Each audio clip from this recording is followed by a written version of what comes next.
Fabric slashing. Sounds violent. That's what we're gonna do. Welcome, it's Barbara from Vienna, Austria.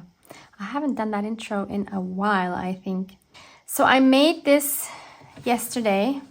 I think it's going to be such a cute little journal cover. And of course you want to know how I did this. So that's what we're doing today. We're going to make another one of these. You will need a sewing machine for this unless you want to hand stitch all of this. I chose denim for my outer and inner layer. This is from an old pair of jeans. So I'll cut a rectangle similar to the one I have here.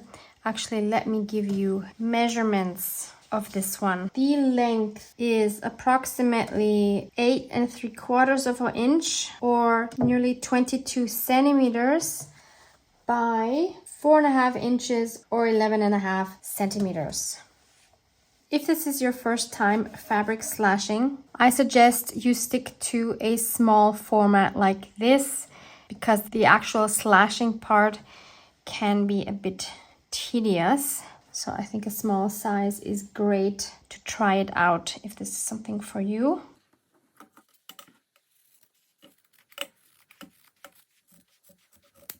And we need 2 of these pieces.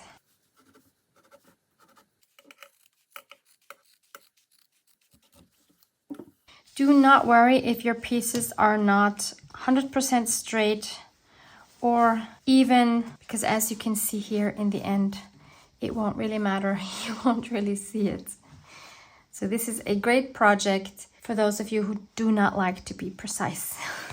So we can put one of these to the side for now. This is going to be our inside. And now we get to take out our fabric scraps and start layering. This is a great way to reduce your fabric scraps.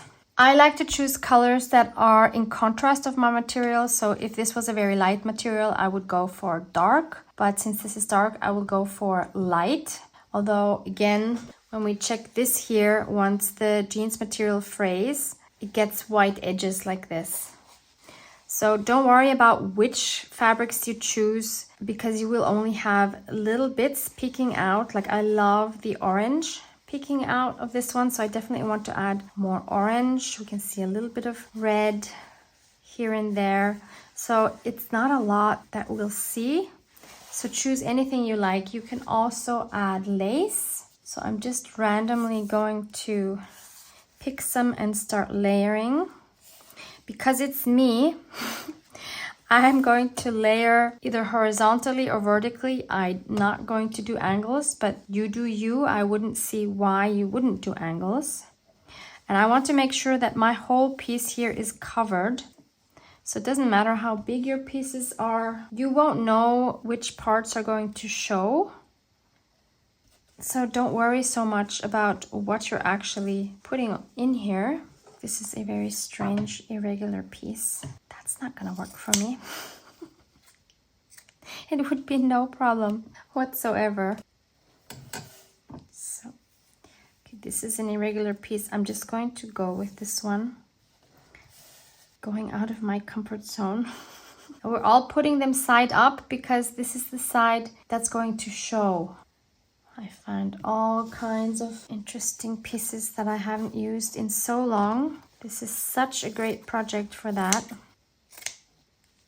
So for the first layer, I'm just going to make sure that all of my denim is covered.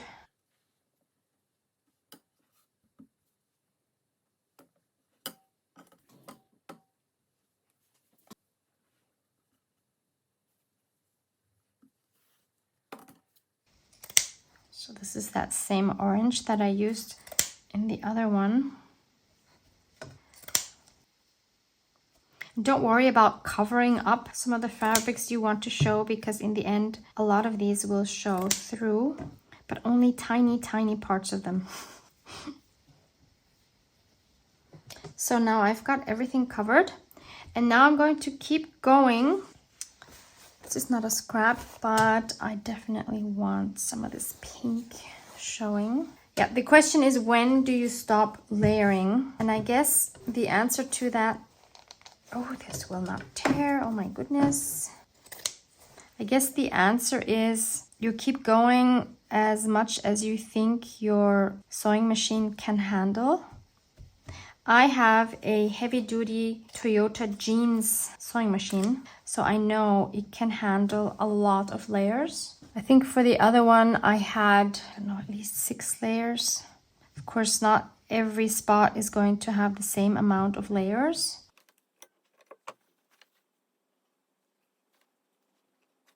I'm gonna add a triangle, look at me. Oh, this is still fabric from my mom. So happy to have some of that in here.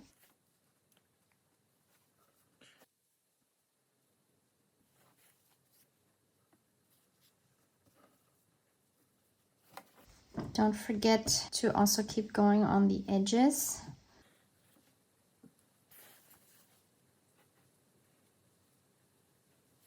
And you can kind of feel with your hand where you can add more and where you have more than in other places to kind of even the layers out.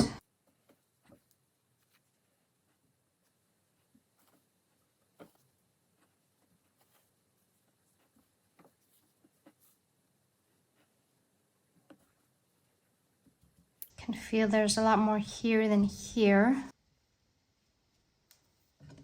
This is from a blouse that I found at a flea market years ago. I think these are pretty much the last pieces of it.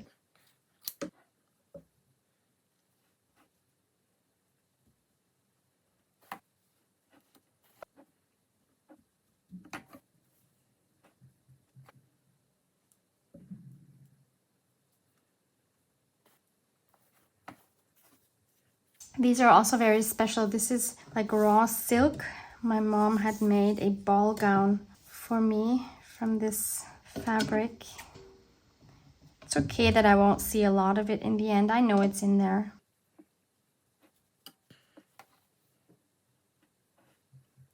I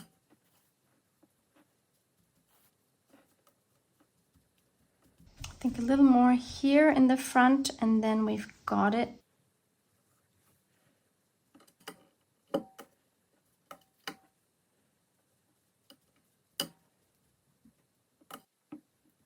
So once I have all of my layers, wait, can I tell you how many I have? It's really hard because it's not all the same in all the places, but let's just see. Here in front I have 1, 2, 3, 4, 5, 6, 7, 8. 8 layers. So I think 8 feels pretty good to me. Then I'll put the other piece of denim on top. So obviously you don't have to use denim. Use any fabric you want. And then I use some clips. You can also use pins to hold my layers in place. I only have 4 of these clips. I will be careful that the things won't fall out. Ideally, I would add 2 more here, but that'll be okay. So let's go to the sewing machine. So you can make all sorts of designs. I like the straight stitch. You could do waves, you could do circles. I'm just gonna stick to straight stitch. So I'm using my medium length stitch. It has the number 8 on my machine. My machine does not do a lot of fancy stitching. Let me show you. So mine just has this wheel, and I like to use the number 8 straight stitch. And I'm using white thread because I really like the contrast with the denim. And also since the threads on the inside are white, we'll see those when it's frayed. I think that goes really well together. You could sew each row individually, so I could stop now, cut the thread and start again, but it's not really necessary. You can just go back and forth. So I'm going to just turn it 90 degrees and go a few stitches. I think I like 6 stitches. And then I'll turn back and go the other way.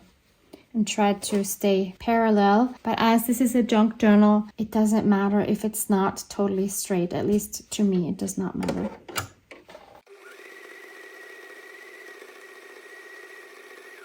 Then again, I turn 90 degrees the other direction. Let's move the clip also on the other side and do another 6 stitches.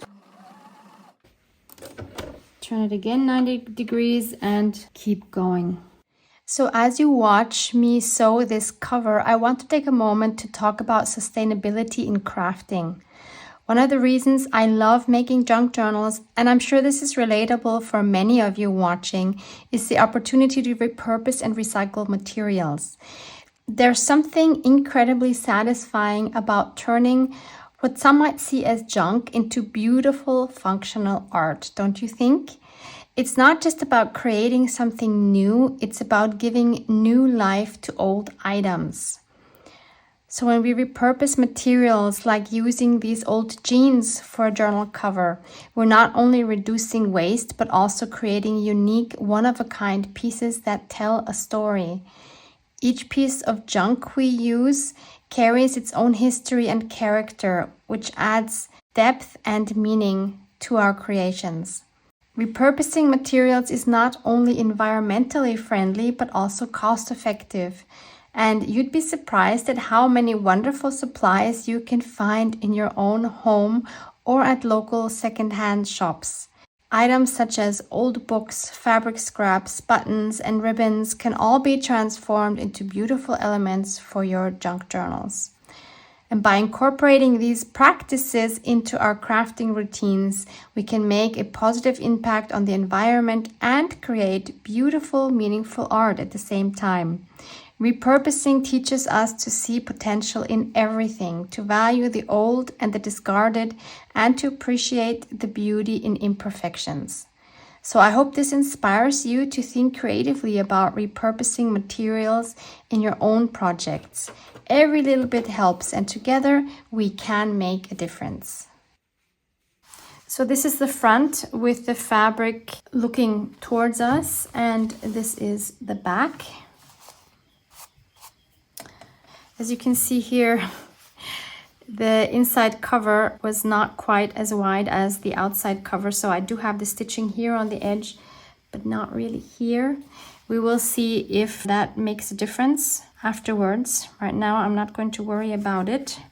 It will look so different once we have it all frayed. So then you're going to probably need different pairs of scissors. What I found works well is one pointy scissor. I use these snips, which I also use usually for cutting my sewing threads. Then I have this little one, which also has tips and is small enough to get in between. And I also have my large fabric scissors. They might not be very helpful for this, but we'll see.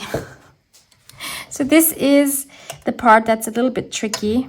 I'll start with my snips, and I'm going to start by just cutting the top layer, which is the denim, and just cut all the edges here of all the ones that are open on the bottom.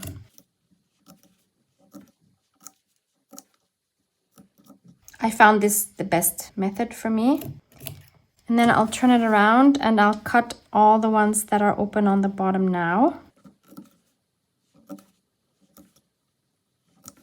You really need quite sharp scissors for this, especially if you're working with denim.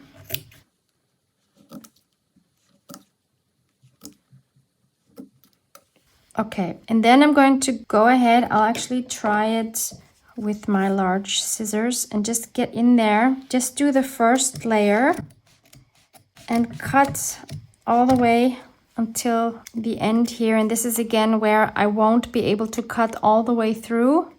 I mean, I'm not going to cut through my thread here, but I want to get all the way up in there. So I'll do that again with the other snips.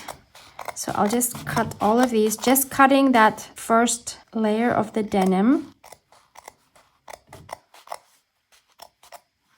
Trying to be sort of in the middle. Not a tragedy if I'm not exactly in the middle. So I'm first doing all the ones from the one side.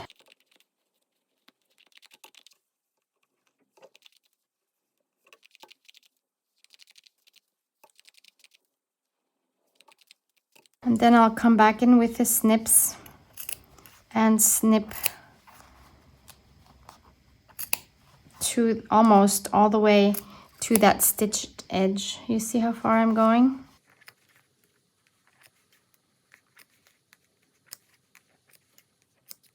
And then I turn it around and I do the same thing for all the other ones.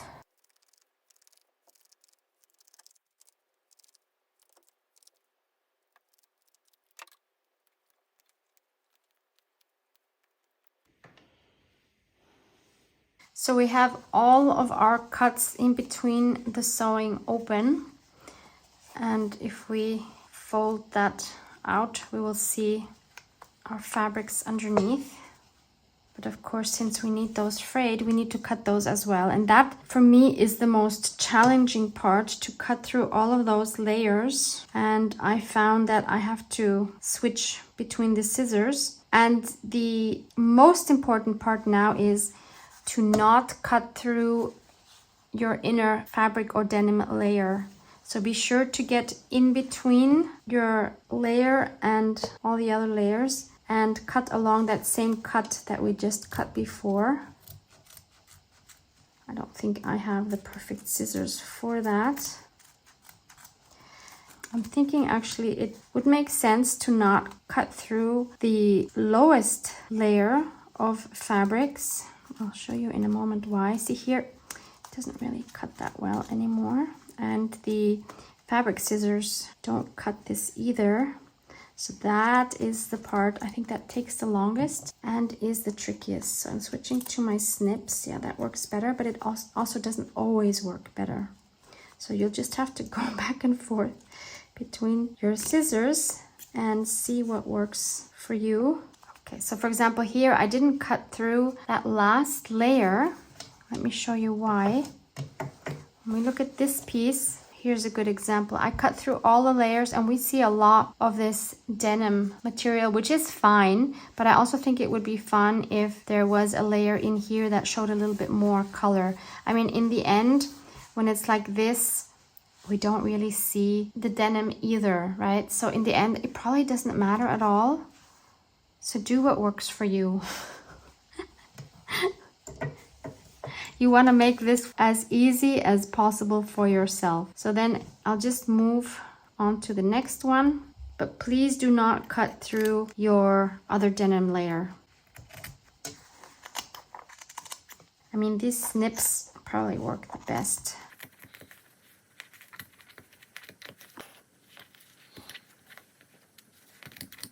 So sometimes you just gotta go layer by layer. And if there's pieces like this that are hanging out, just ignore it. Keep going. They will do their thing later.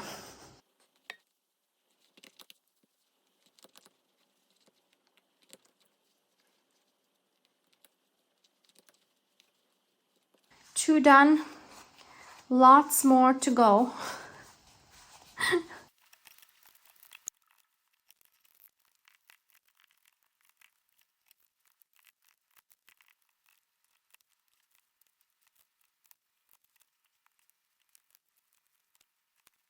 So this end here is coming completely apart, so I'm just going to cut this off completely. And that will be fine. So I've done the one side. And now I just have to do all of these here. Okay, so I've got all of my lines cut, and it's definitely easier cutting a few layers at a time rather than trying to go through all the layers at once. I have to admit my hand is kind of hurting. This is a little bit strenuous, but it's so worth the effort. I managed not to cut through to the other side. It wouldn't be a major tragedy if that happens, because you can always line the inside with another fabric. Then you won't see the mishap. So now for the very important next stage. Come with me.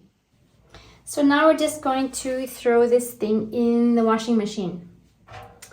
When I washed the other one that you've seen, I've washed it together with clothes because I didn't want to waste the energy to just have this in the washing machine. But the problem is that you will have all of your clothes full of little threads. So unless you want that, wash it alone, trust me. I am adding a little bit of detergent. It's probably not necessary, but why not just get it clean while we're at it. And then I'll just wash it at a low temperature.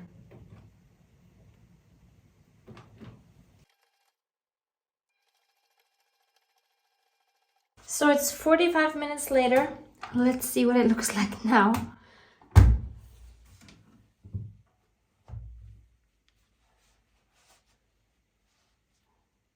Wow. Okay, let's take this to the craft desk. So let's have a closer look at this. So here we see the fun fabric peeking out. I like to just pull these apart with my fingers a little bit so that we see more of the fabric inside. You can basically just comb it with your fingers. Oh my goodness, look at that. I forgot one. No. Can you see that? What? How is that even possible? I was not paying attention. Okay, we need to cut this. Oh, that's a bummer.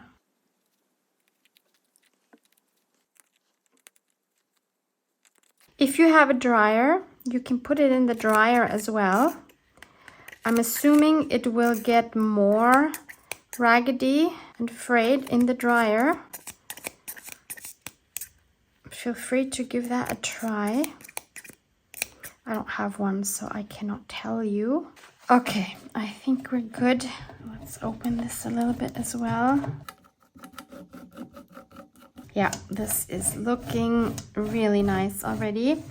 But if you compare, this is the one I made yesterday and this is the one I have today.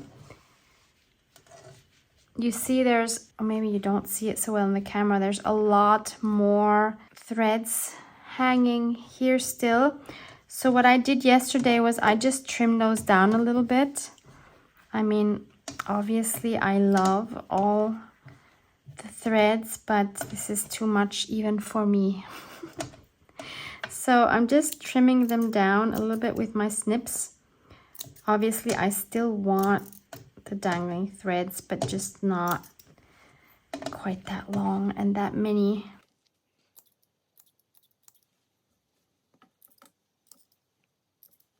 This is the fun part, I think. Kind of like you're giving it a haircut.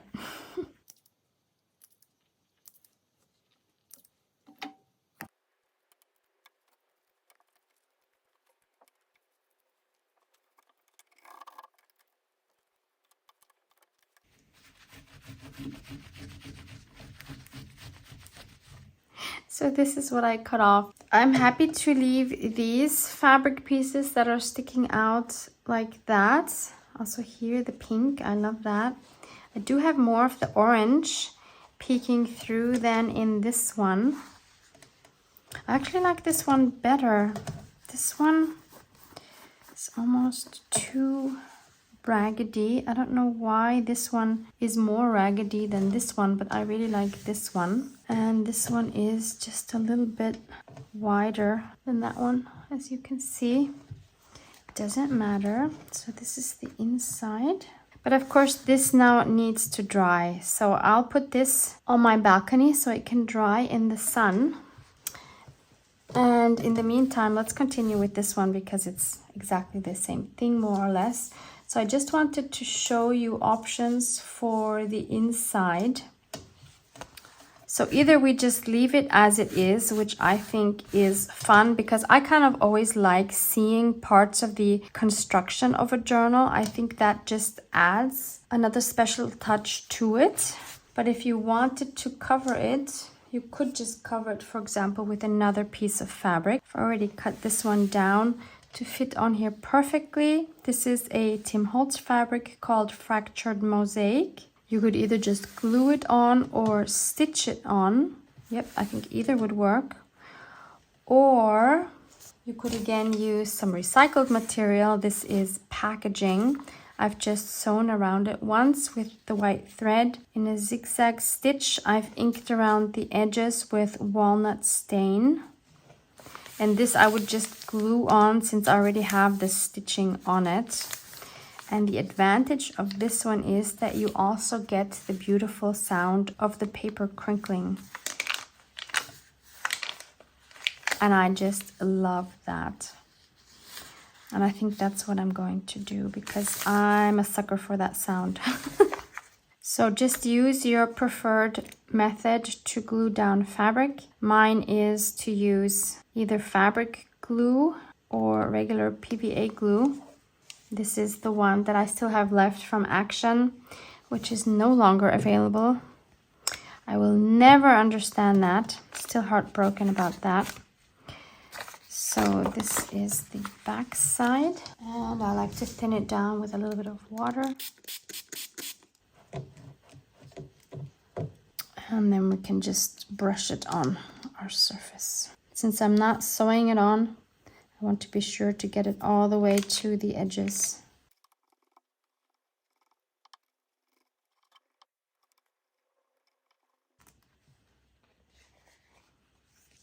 Let's get rid of the glue.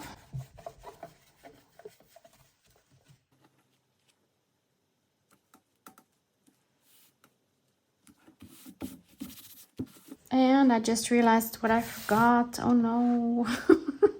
I wanted to stamp some images because this is quite plain. Okay, we'll have to see if I can still do that. I'm going to use this stamp set by Stampers Anonymous and Tim Holtz called Glitch CMS 404. I will link this for you below. And I want to use this X. I just love this stamp. And I'm going to use Uncharted Mariner because I think that will work really well with the denim. And I'm going to spritz it with water because I want like a kind of a watercolor effect. How do we do this? I want like, I think, cut off images. So let's add one here. Let's try this a little bit. Add more ink. Spritz it again and add another one here. And then I'll also use these plus signs. Let's use Wild Honey.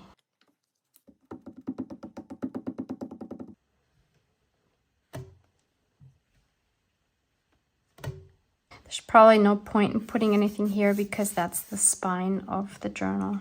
And then I also want to add some numbers. These are from the Tim Holtz Stampers Anonymous Field Note set, which I can also link for you below. Can never have enough numbers, right? This actually stamps really well with the soft layers that I have underneath. No, I think we're good.